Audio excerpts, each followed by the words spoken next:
what's happening in the world coming up on NTD News. First, our top stories. Violence escalating in Haiti. The U.S. has just closed its embassy in the Caribbean nation. We'll bring up the latest. Ohioans head to the polls today in a key vote to alter the state's constitution. Abortion access lies at the heart of the election. Florida governor and presidential candidate Ron DeSantis says he won't penalize women who break abortion bans. Porsche in a tricky situation. The German automaker facing criticism after editing out a statue of Jesus in a promo video. Buying and selling fake reviews is a big illegal industry, but new government rules would exclude big tech from punishment.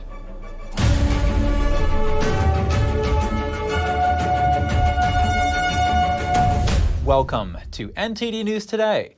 I'm Chris Beers. Our top news: the United States closed its embassy in Haiti today due to people firing weapons nearby. Gang-related violence has been escalating in recent months. The State Department ordered people at the embassy to shelter in place and not leave their compounds. Others are advised to avoid the area around the embassy, which is located in Haiti's capital, Port-au-Prince. Officials also said people should not go near demonstrations or large groups of people and not attempt to drive through roadblocks. Killings, kidnappings, and rapes continue to increase. Gangs have gradually taken over more territory, in some cases ousting officers from police stations. Meanwhile, citizens have reportedly lynched suspected gang members, according to the United Nations Security Council. Many Haitians trying to stay out of trouble are trapped in their homes. Monday's powerful storms are still wreaking havoc on travel across the U.S., according to FlightAware. More than 300 flights were canceled this morning, and nearly 630 flights are delayed. Delta Airlines passengers have been inconvenienced the most, with 95 canceled flights and 98 delays. There were more than 600 reports of severe weather across the country Monday. It forced more than 8,600 flight delays and nearly 1,800 cancellations. Abortion is in the spotlight. Ohio voters head to the polls today in a special election which could have a major influence over abortion access in the state. NTD's Daniel Monahan has more on what is known as Issue 1. The election will decide whether to make the Ohio Constitution harder to amend. If Issue 1 passes, the threshold for voters being able to change the state constitution would rise from a simple majority to 60%. That would make it difficult for a November proposal over abortion access to succeed. The proposal is called the Right to Reproductive Freedom with Protections for Health and Safety. It would remove Ohio's parental notification legislation when a minor wants an abortion, and would permit abortion to the point when an unborn baby can survive outside the womb, typically around 24 weeks into pregnancy. It was introduced by a pro-abortion coalition that includes Planned Parenthood, Pro-Choice Ohio, and others. In 2019, the Ohio State Legislature passed a heartbeat bill that bans abortion around the 6-week mark. That went into effect after the Supreme Court's Dobbs versus Jackson ruling last year. The law was challenged almost immediately and remains tied up in court. Ohio Secretary of State Frank LaRose says Issue 1 protects the Ohio Constitution from out-of-state interests who have figured out Ohio's Constitution is an easy mark. While Democrats argue that Issue 1 is an attempt by Republicans to quash voter efforts to enshrine abortion into state law after the Supreme Court overturned Roe v. Wade. Daniel Monahan, NTD News. Florida Governor Ron DeSantis says he does not support penalties for women who break abortion bans. His comments came under attack by pro-life groups. The Republican presidential candidate made the comments on NBC during an interview that aired yesterday. He said violating abortion bans is not an issue about the woman. He said many women are in difficult situations and don't get any support from the children's fathers. When asked if he would veto a federal abortion ban, DeSantis said he'll be a pro-life president and support pro-life policies. He was accused last month of not supporting a nationwide abortion ban. The president of Susan B. Anthony Pro-Life America called his position unacceptable. In response, DeSantis' press secretary highlighted the action he took against abortion in Florida and called the criticism an unjustified attack and an example of D.C. political games. And Governor DeSantis is replacing his campaign manager, Genera Peck, ending weeks of speculation about Peck's future. It's the latest development in a months-long shakeup of DeSantis' presidential campaign. DeSantis is replacing Peck with his gubernatorial office chief of staff, James Utmeyer. Utmeyer is known in Florida as an enforcer of DeSantis' agenda and devoted protector of the Republican political brand. At least 75 Catholic schools across the nation are closing their doors for good, with many breaking the news to families in just the past few weeks. Most of the closures are in major cities like Philadelphia, Boston, and Cincinnati. In New York City alone, the Catholic Archdiocese of New York closed at least 12 schools at the end of the academic year, laying the blame on shifting demographics and lower enrollment, exacerbated by the COVID-19 pandemic. Some of the schools that are now permanently closed were considered legendary. While the schools have all cited financial reasons, Catholics are speculating as to deeper factors. C.J. Doyle, executive director of the Catholic Action League of Massachusetts, told the Epoch Times that Catholic schools are struggling with a shift in ideology, with traditional Catholic beliefs being challenged by modern Catholic families and even Catholic school leadership. Doyle and others also suggest the church may be selling off schools to make money. A controversy involving Jesus and Porsche probably wasn't something most were expecting. The luxury car maker is experiencing backlash after seemingly editing a giant Jesus statue out of a promo video. The statue is the Cristo Rei, which overlooks the city of Lisbon, Portugal. The company released a campaign video last week promoting the 2024 Porsche 911. At about the 44-second mark, a Porsche zooms across the screen with the Cristo Rei in the background, except the over 90-foot-tall statue of Jesus is missing. Just the nearly 270-foot concrete pedestal can still be seen. Porsche says they are extremely sorry and can completely comprehend the hurt it caused, adding that the film had been removed. The company later released a new version of the video where the statue of Jesus can be seen atop the pedestal. Coming up, can more cash help sort out the risk of devastating cyber attacks? The Department of Homeland Security is hoping so. And packaged raw beef in a common supermarket, it's no longer in stores, but could be sitting in home freezers. More in just a moment here on NTD News Today.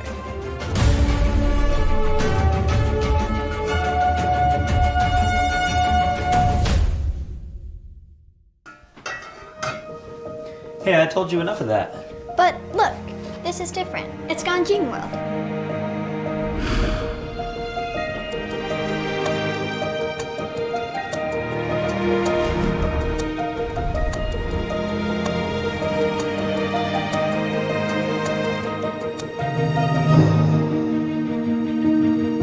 Ganjin World. Family-friendly entertainment.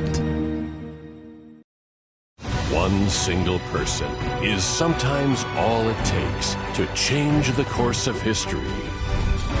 With courage and great effort, our ancestors built the pillars we stand on today, leaving us a legacy of art, music, and wisdom. At the heart of almost every culture is our relation and connection with the divine. Today, their profound contemplations, beliefs, and great sacrifices have at times become misunderstood and even ridiculed. With the help of academic experts, we'll shine a new light on some of the most influential and courageous characters in history and the miracles that surround them.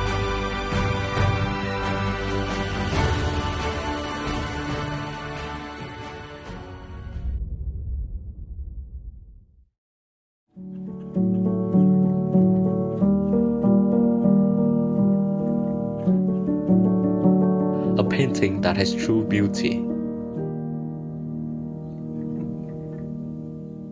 I imagine it's like a door.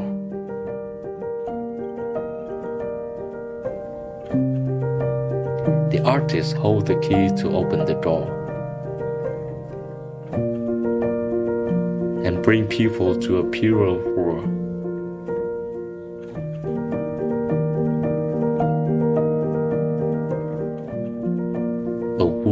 people are more compassionate.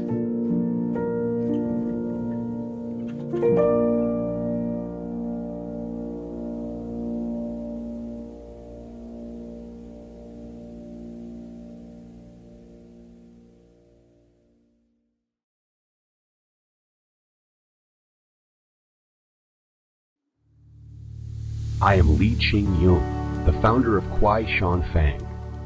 In Taiwan, we have the world's largest cypress forest. My father especially loves the forest scent emitted by the cypress forest. To bring the forest's fragrance to my father and family, I founded Kwai Shan Fang. We aim to provide you with the most natural cypress forest essence.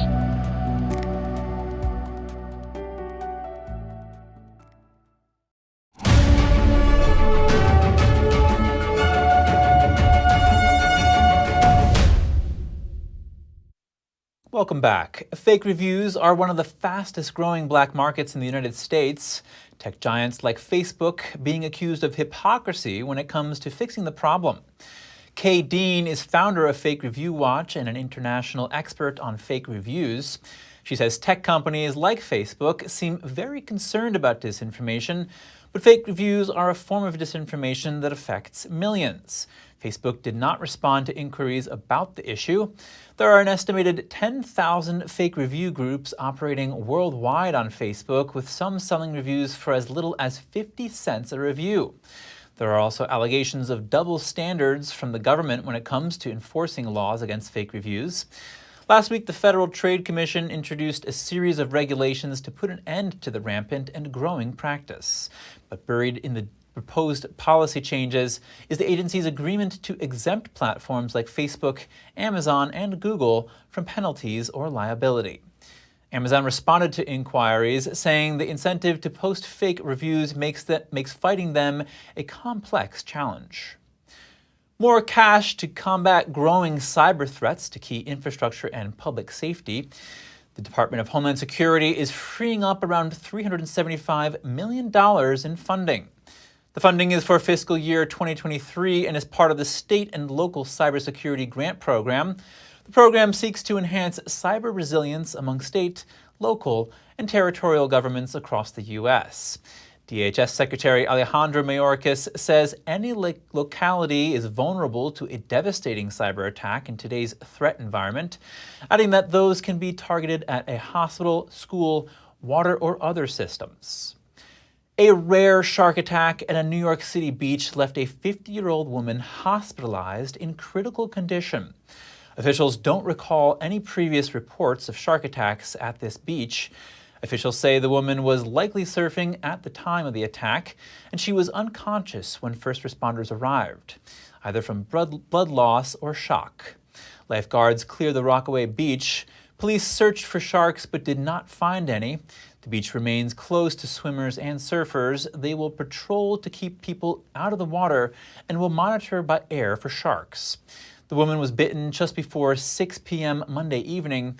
By Tuesday morning, her condition was deemed serious but not life-threatening. The USDA has issued a public health alert on raw beef from Aldi supermarkets. The beef is no longer on store shelves, but consumers could still have it in refrigerators and freezers. Aldi alerted the USDA after one location found soft, clear plastic in packaged meat. A recall was never issued.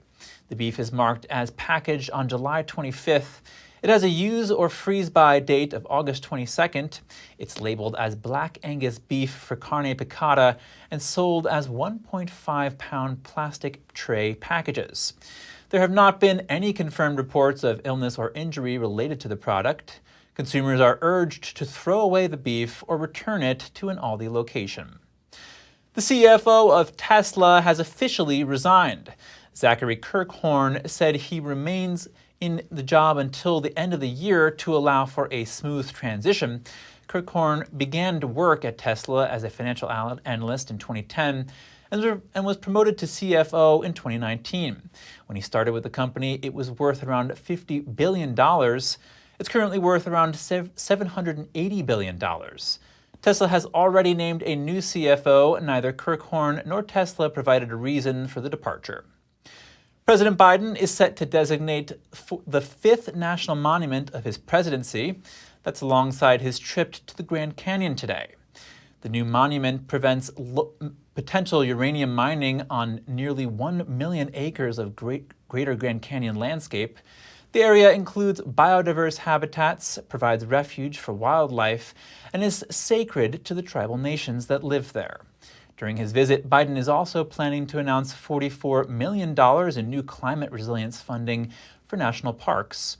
The trip is part of a 3-stop Western swing highlighting Biden's economic agenda. It coincides with the 1-year anniversary of Inflation Reduction Act. When we come back, a new report out this morning on small business optimism in the U.S. How are small businesses feeling about the economy? We hear from an economist.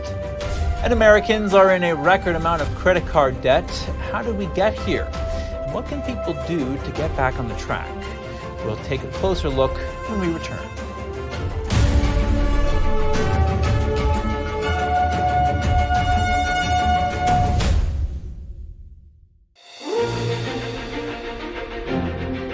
NTD's Capital Report. It's about getting answers, cutting through the fog of politics. It's about your questions and our chances to ask. What is the net impact of the American Congressman Graves? Thank you for joining us. We're speaking to those in power to find out what does this mean for the people. We're here so you're in the know.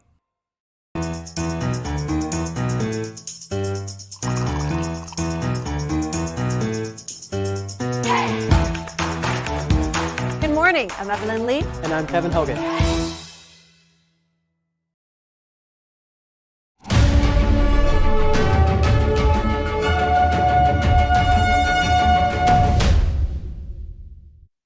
Welcome back, everyone.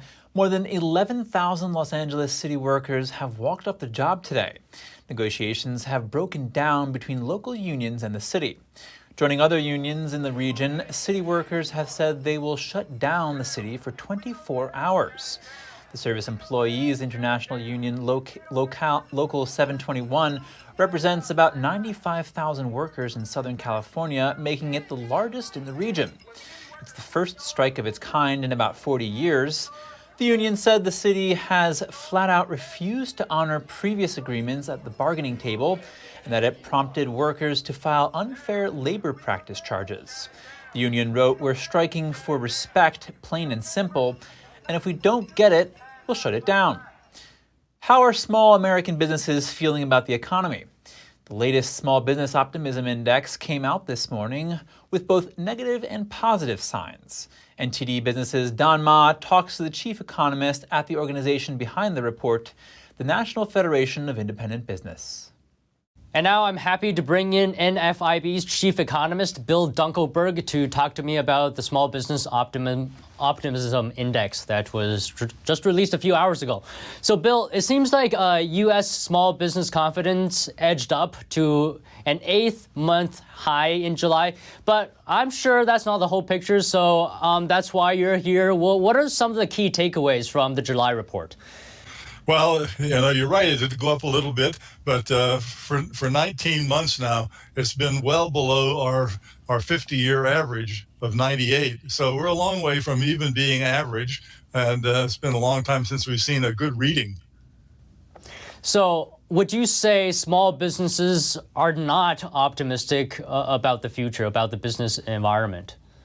Yes, that's exactly right. We ask a number of questions on that. One is, what do you think about business conditions 6 months from now? Will they be better or worse?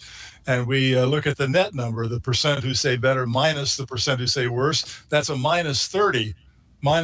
So virtually everybody thinks it's going to be worse. Only about 6 or 7% think it's going to be better. That is a big improvement from a couple of months ago, but it's nonetheless very negative. We ask them about expected real sales. That's also around a negative 15%, meaning, again, more firms think their sales are headed down than think they're headed up. So those are some of the very pessimistic components of the index. Now, I know there has been an improvement compared to the previous report. So I'm wondering, Are we starting to trend up, or what are your thoughts on that? Well, I don't think we are. I think the thing that's kept the index even above 90 are two components, the labor market components. One is job openings. 42% say they have a job opening they can't fill. This is about as high as we've seen it in the 50 years we've been doing the survey. And about 15% say they plan to fill those openings. And of course, from month to month, they fail to do so. We end up with more firms saying that total employment at their company is down rather than up. So they keep wanting to hire. They see opportunities to make money if they can get another employee on, but they are unsuccessful. Out of the 60 some odd percent that hired or tried to hire last month, 92% said there were few or no qualified applicants. Do you think the Federal Reserve's interest rate increases had an impact on small businesses so far? Well, it certainly does. Small businesses depend crucially on banks for loans for capital spending and for expansion and operating costs. And those costs have risen over the last couple of years. The average rate that they reported paying was 4%. Now it's over 8%, so it's doubled. So that's expensive. It's also a little harder to get credit. Banks have tightened up their lending requirements, so that's more difficult for them as well. Well, Bill, I think one thing we can agree on, according to this report, is that small businesses aren't optimistic about the future. That's correct, but hopefully they'll improve and start adding more to GDP. All right, thank you so much today for your time. Thank you. The plant-based meat product craze appears to be waning. Beyond Meat posted a 30% revenue decline for the second quarter Monday. In response, it reduced its revenue outlook for the year. The company is blaming inflation, interest rates, and ongoing recession concerns, and that could be at least part of the problem. Inflation has pushed many consumers towards cheaper basic foods, but even though Beyond Meat was once a Wall Street darling, the company has also seen its share of internal issues. 3 members of its C-suite left last year, including one executive who was accused of biting a man's nose.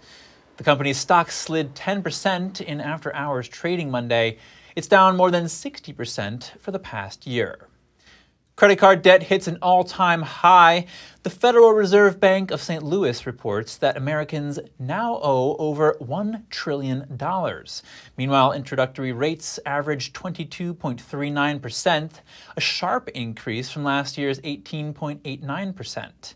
Here to discuss is Pete Earle, an economist from the American Institute for Economic Research.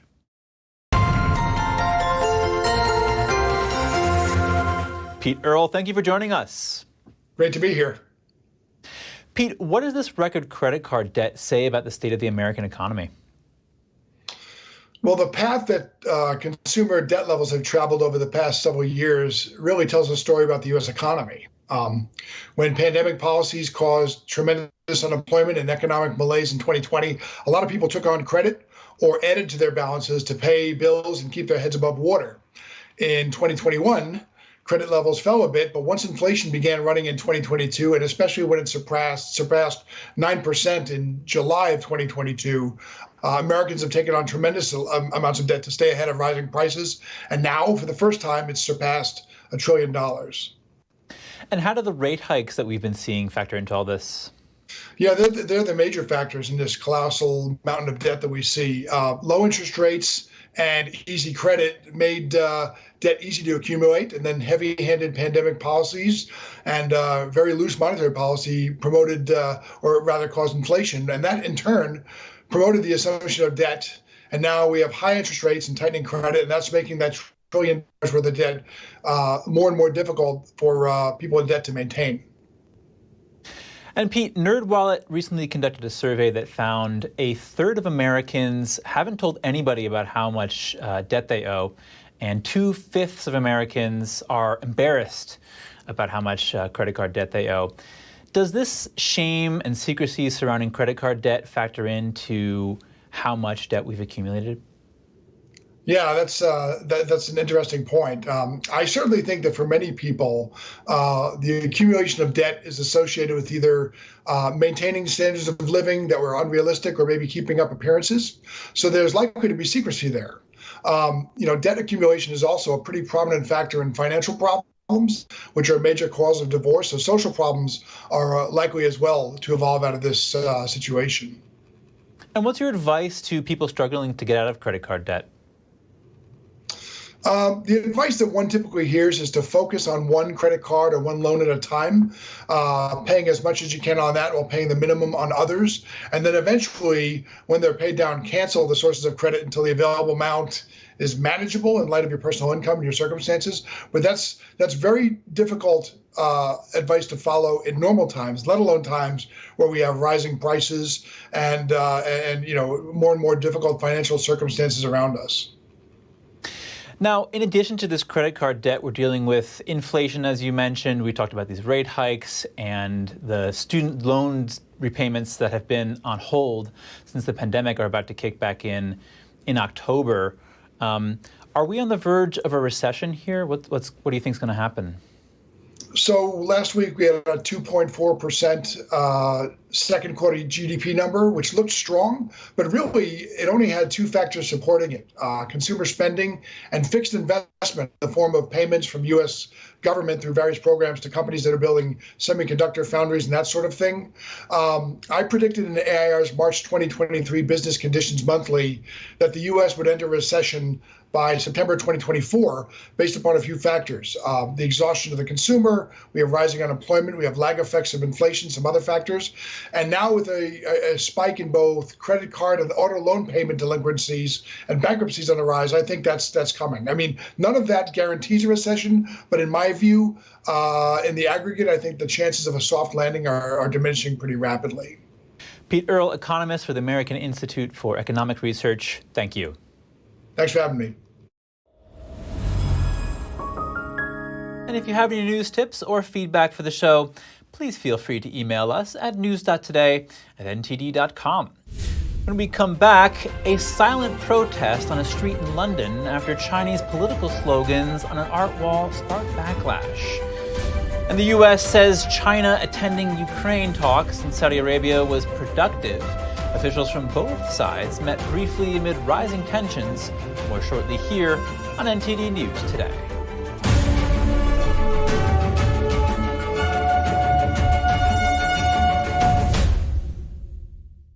Stay tuned to get 2 rolls of alien tape free. You wouldn't stick your mother-in-law on the wall, but you could with alien tape. It just sticks. Just peel and stick to make anything stay in place quick. Brick, pavers, marble, tile, plastic, even leather. Nothing works better than alien tape. You wouldn't stick your fishbowl on a moving car, but you could with alien tape. The secret is nano-stick technology that grabs and locks on to secure one side of the surface to the other. Alien tape secures in seconds, then twist, pull, and rinse to reuse. Call or go online to get your first roll of alien tape for just $19.99, plus shipping and processing. But to make this deal really stick, we'll give you 2 more rolls absolutely free. You get 3 rolls of alien tape for one low price. Order now. To order, call 1-800-490-1364 or go to tryalientape.com. So call 1-800-490-1364 or order online at tryalientape.com.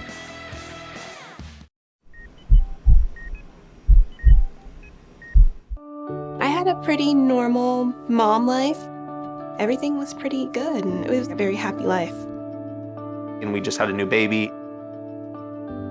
And then all of a sudden, within a day or two, she's on life support and fighting for her life. And I knew something was pretty wrong. A little less than a week after I came home, I couldn't breathe. That's when we decided to go to the hospital. I was given the diagnosis that I had peripartum cardiomyopathy, which is basically a pregnancy-induced heart failure. They told me my only chance was a heart transplant. And the American Heart Association helped make that possible. Their research helped save me.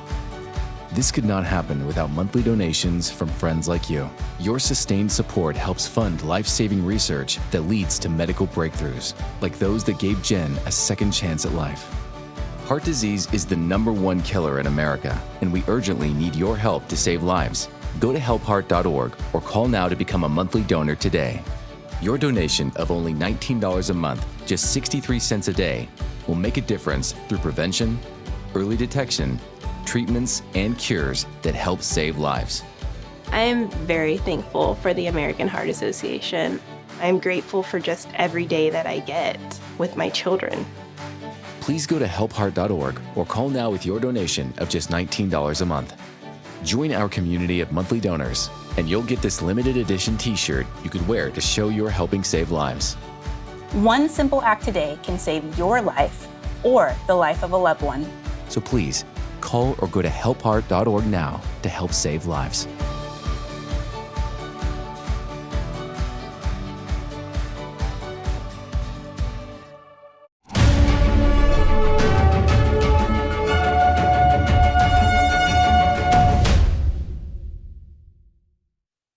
Thanks for staying with us, everyone. If you're just now joining us, here are some of today's top headlines. We're seeing the aftermath of Monday's powerful storms today. More than 300 flights were canceled and over 600 were delayed. Voters in Ohio casting ballots today on Issue 1. The result will decide whether it'll be more difficult to amend the state constitution. The election could have a major impact on the state's abortion process. And a controversy surrounding Porsche. The luxury automaker appears to have edited out a giant statue of Jesus in a promo video, but it soon apologized and updated the video. Impartial. That's China's official stance toward the Ukraine war, but China and Russia just conducted their largest ever joint Navy operation near Alaska. So how serious is China about this impartiality? I asked Grant Newsham.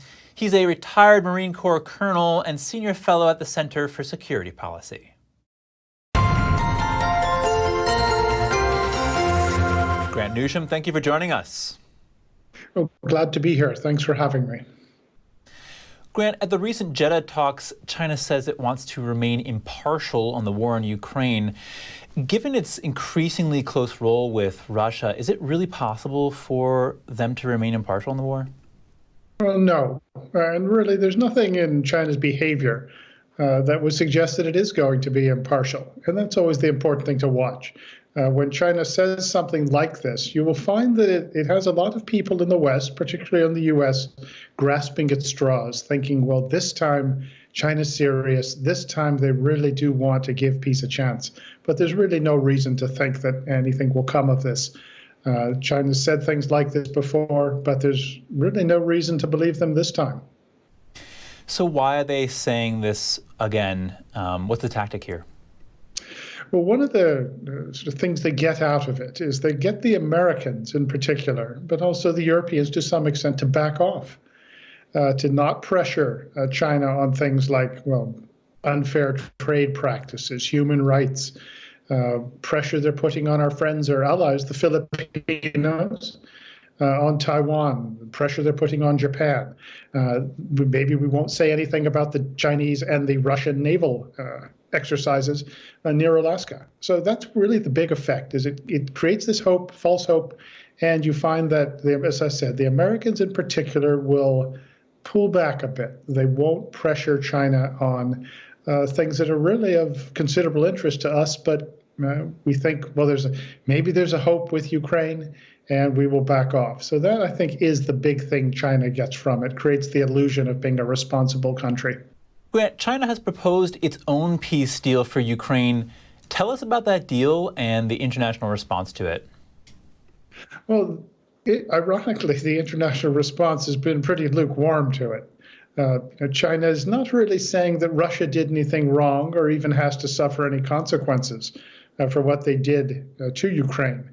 But it has some vague sounding language. It sounds nice, but I don't think even the State Department, and I'm not saying that cynically, but even they didn't fall for it. There really isn't anything, as I said, in Chinese behavior which suggests that they are serious. They're still providing military support, financial support, economic support, and political support for Russia, just as they did before the invasion started, and they've really never let up.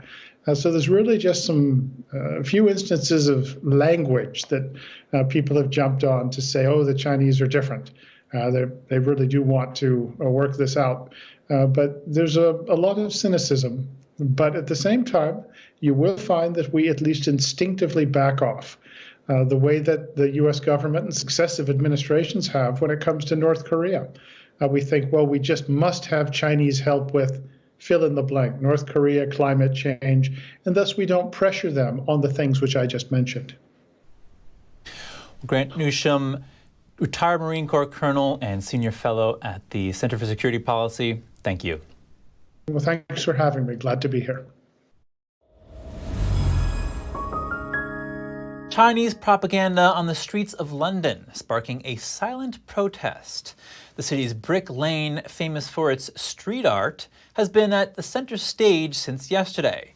Overnight, the tourist site was painted with big red Chinese characters preaching Xi Jinping's slogans of democracy and civilization. These slogans are known as core socialist values made up of 12 two-character phrases. But soon competing scribbles started to appear on the Brick Lane, criticizing the Chinese Communist Party's ideology. Some added a no to the slogans, calling for human rights and a fight against authoritarianism. Others plead for freedom in Hong Kong and Tibet.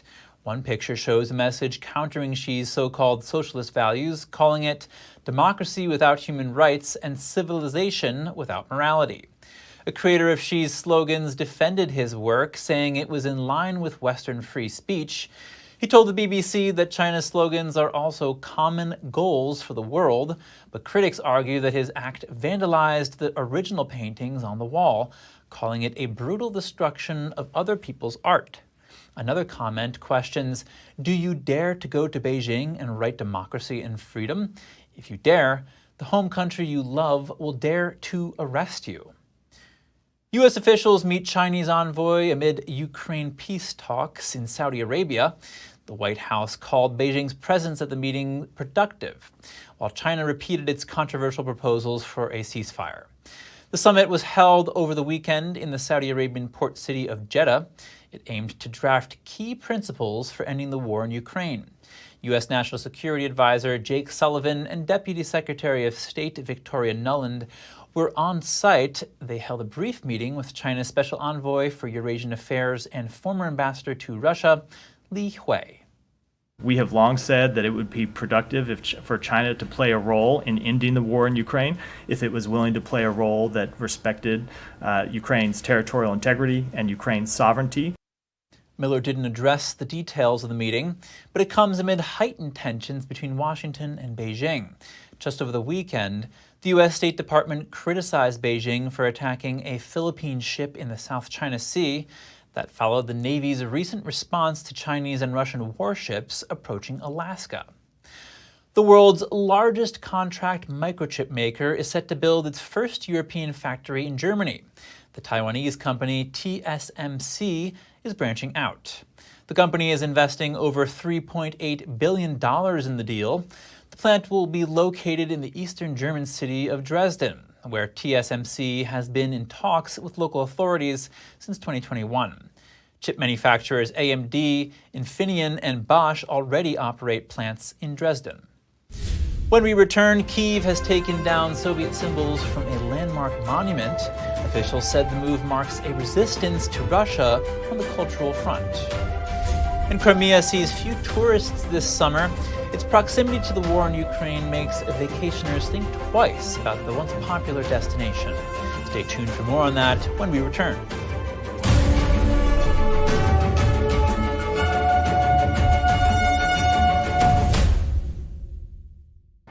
What does it mean to devote your life to the truth? Does it mean investigating communist subversion here in America? Does it mean exposing the deadly fentanyl crisis in the Midwest?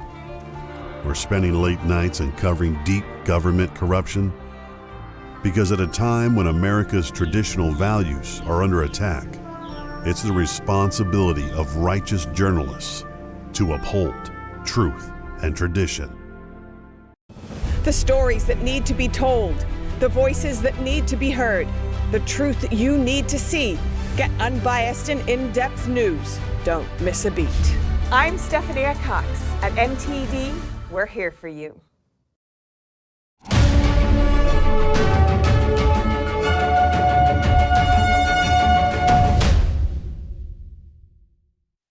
Back to the news. This might be the most dangerous job in Ukraine. Mine clearing. On the country's front lines, even corpses can kill, as Russian troops put bodies on top of landmines. Here's more. When Ukrainian sapper Volodymyr and his team discovered the corpses of Russian troops at an abandoned position, something looked off. After a closer look, the reason was clear. The bodies strewn across the floor were actually lying atop landmines. There were 3 or 4 of their dead. 2 guys were lying on each other, which made us suspicious, because if there had been an explosion, they would have been thrown in different directions. But here, one is lying on the other. We did well by not touching them, because when we reached there with a kitten, we saw that under them was a PM mine. It exploded and blew up with them, but we stayed safe, thank God. Volodymyr nicknames the military equipment here. A kitten is a folding steel hook with retractable tongs that spring out like cat claws. Sappers use them to dislodge booby traps. A PM is a Soviet-era anti-personnel mine. Occupying Russian troops have sown mines and booby traps across hundreds of miles of Ukraine's front. Kyiv's commanders say it's the main reason why their long-awaited summer counteroffensive has been stunted. For mine clearers like Volodymyr, every day brings deadly risk. They try to make the ground safe, first for their fellow soldiers to advance and eventually for civilians to go home. He says the Russians mine everything, from open doors to toys, and now even their own dead. They say that they'd never abandon one of their own kind. However, when they leave their positions, they plant quite a lot of explosives under their own soldiers. Why are they doing this? Because they know that our medevac groups lift the wounded and the dead, under which they then find these explosives. And this can be very dangerous for us. Volodymyr says at least one sapper is either wounded or killed every day. Landmines inflicted a colossal toll in the first month of the counteroffensive launched in June. That's according to Alexander, an anesthesiologist with the 128th Mountain Assault Brigade who treats battlefield wounds. We had cases when 5 or 6 wounded people were brought in, and most of them turned out to be sappers. They had just been on a mission, were on their way back on the routes that they themselves had already cleaned. One of them stepped on a mine and was blown up. The 3 others approached him to help, but they also stepped on mines and were blown up. Yes, these things do happen. There is such a densely mined area that even one step away from the already cleared route may end rather fatally. Since the mines forced commanders to slow the advance, the number of wounded arriving at his hospital has tapered off markedly, but the sappers are still getting killed. Ukrainian factories have been working on equipment to help keep the mine clearers safe. As well as the kitten hooks, Volodymyr's unit has been sent spider boots. They lift each foot off the ground on 4 metal legs, so any blast they set off won't be triggered directly under a sapper's body. Ihor Efemenko makes them in a Kharkiv-based factory, based on a modified Canadian prototype. He told Reuters he pitched the idea to the emergency services after a relative lost a toe to a butterfly mine.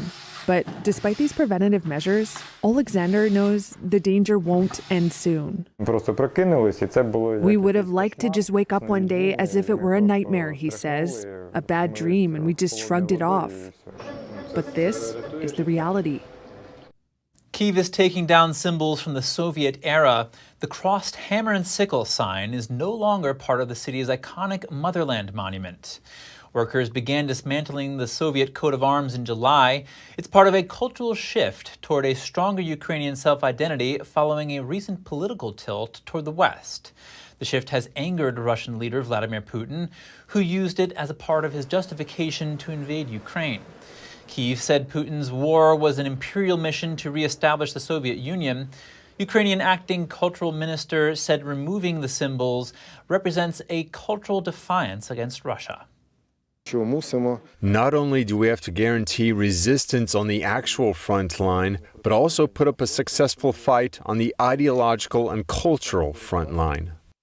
In the 2014 revolution, Ukrainian protesters toppled the statue of Soviet leader Vladimir Lenin. That was a bid to reject authoritarianism and communism and demand closer ties with the European Union. The country further banned Soviet symbols in 2015 after Russia annexed Crimea. Streets and squares previously named after Soviet party leaders were given new names. Tourists are hesitating to go to Crimea due to its proximity to the war in Ukraine.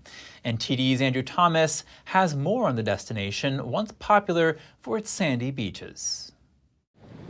Every summer, Russian tourists flock to Crimea for vacation, but not this year. I live here. This is our most central street, and usually at this time it is impossible to push through here. There are a lot of people and cars here. But now, as you can see, everything has changed. This normally busy resort is almost abandoned. All hotels and guest houses are empty. The casual passerby is a rare sight. From about June 15, our guest house is usually almost completely occupied, from June 15 until about mid-September. This year, due to the fact that the beach is closed, of course our guests did not come, because here, naturally, people go to the sea and the beach. Tourism in Crimea is almost non-existent due to its proximity to the fighting. Most popular Crimean hotels usually run out of space by April or May, but many tourists are afraid to visit following frequent attacks on the peninsula. This is a standard room for 2 adults and 2 children. There's a small kitchen here, as it is an apartment, and a bathroom. But as you can see, unfortunately, we are empty. There are no guests. There's no one to live here. The Crimean bridge linking the peninsula to Russia was severely damaged in October.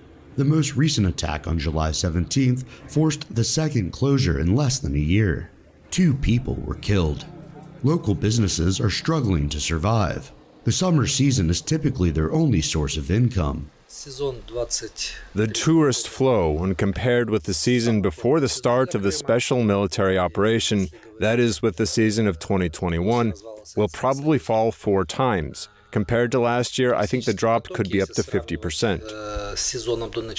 For now, the prospects of Crimea's tourism industry look gloomy. Andrew Thomas, NTD News. Still to come, eager pickleball players hit the mall in Arizona. A new facility allows players to see instant replays of their best saves. Stay tuned for more on that.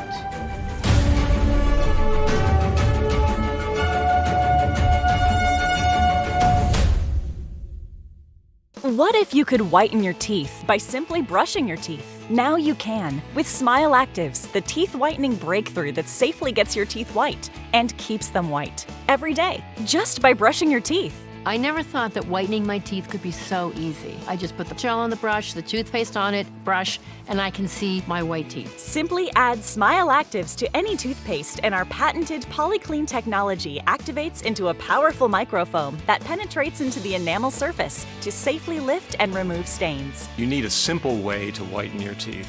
Without strips, without trays, without going to the dentist. And it was about time that a product was developed that you would be able to do that with just brushing. And now, Smile Actives is even better with new Pro Whitening Gel with 33% greater whitening power, clinically shown to whiten teeth faster, up to 8 shades. 100% of users saw whiter teeth. On food stains, coffee and wine stains, even on veneers, crowns, and dentures. I eat the blueberries, I drink the coffee, and I know that Smile Actives will keep my teeth white every day. If you could use something so easy like Smile Actives to take yellow teeth to white teeth, why wouldn't you? Why spend hundreds of dollars for whitening treatments at the dentist when now you can whiten your teeth with new Smile Actives Pro Whitening Gel every time you brush your teeth? Call or go to smileactives.com and for a limited time get new Pro Whitening Gel for just $24.95. Order in the next 5 minutes and buy one, get one absolutely free for just $24.95. That's 2 for 1 and save 58%. We'll even include free shipping. Get your teeth whiter guaranteed or return it within 60 days for your money back. I smile every day now. The difference is literally night and day. So now I'm always smiling, always choosing, because now my teeth are much whiter. This offer is not available in stores, so call or click now before the special buy one, get one free offer goes away. Anyone who's ever sold a home will tell you it's really hard. And it's one of the biggest financial decisions you'll ever make. That's why who you work with matters. Together with HomeLight, we take care of every detail.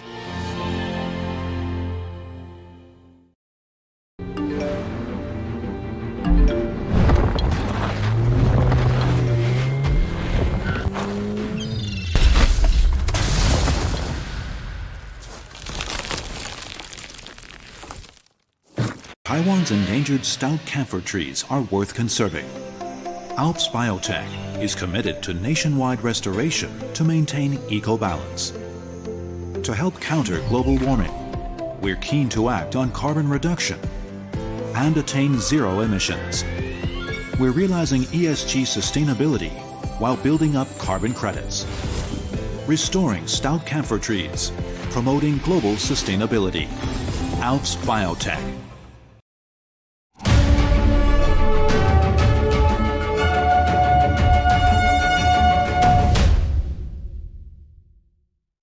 Welcome back. Pickleball is now one of the fastest growing sports in the U.S. Inside an Arizona mall, a new indoor pickle mall is humming to meet the demand. NTD's Andrew Thomas has more on the new facility. Pickle Mall is open to anyone who wants to play in Tempe, Arizona. Hardcore players can sign up for a membership for extra benefits like discounts and court reservations. You're going to see us opening more pickle malls. And our goal here is to create a great experience for serious pickleball players, people who love this sport. We want this to be the most fun place to play. Pickle Mall has its own scoring system. Personalized clickers allow players to keep track of their points. On-court cameras capture memorable moments. When you walk into our facility, you receive these clickers.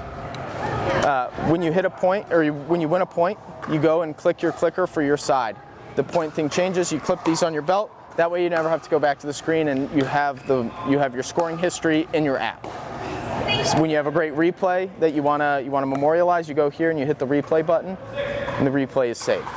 Kuhn thinks the partnership with Arizona Mills Mall will revitalize dying shopping malls. One thing that we're excited about, and I think our partners at Simon are excited about, is we're bringing new people to the shopping mall. And once they're here, they will check out the shops. They'll go get some food. I'm going to go to the Nike store later and buy some clothes so I can play. Pickleball is a mix of tennis, ping pong, and badminton, and it's one of the fastest growing sports in the U.S. Andrew Thomas, NTD News. An adorable twist to yoga. Inside a sunlit studio in India's capital, yoga enthusiasts gathered for an hour-long special session. As participants hold their poses, kittens and cats wander around the room. Some rest on yoga mats while others try to play, prompting laughter from the group. Yoga trainers said the furry companions can help people unwind from their daily stresses. You see a class full of people smiling throughout. You see playfulness, which is missing in our lives generally. So it's good to just unwind and have like a de-stressing session with these kittens. Also, it's really good as it raises a lot of awareness and it ends up with happy stories of kittens getting adopted.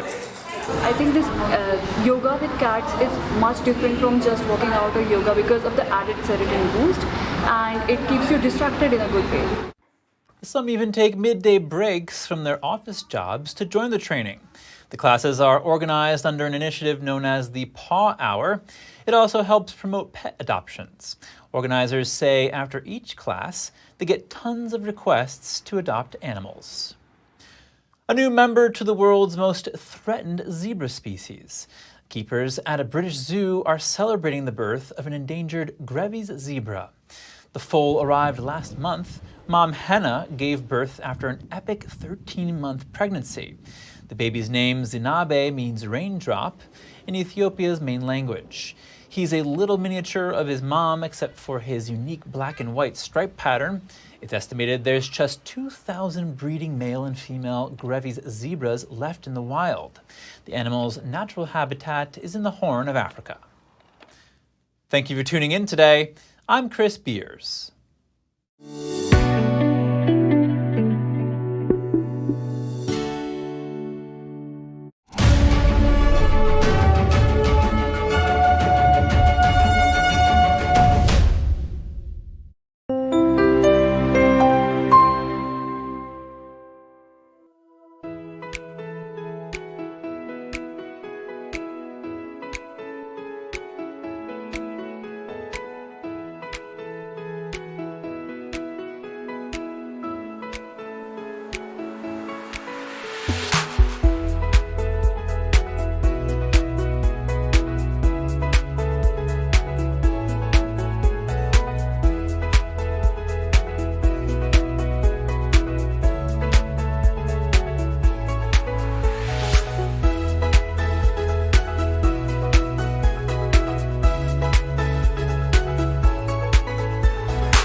Thanks for watching us on YouTube. Did you know YouTube only keeps selective videos on its platform? So if you want to make sure you get the full picture, just subscribe to our newsletter.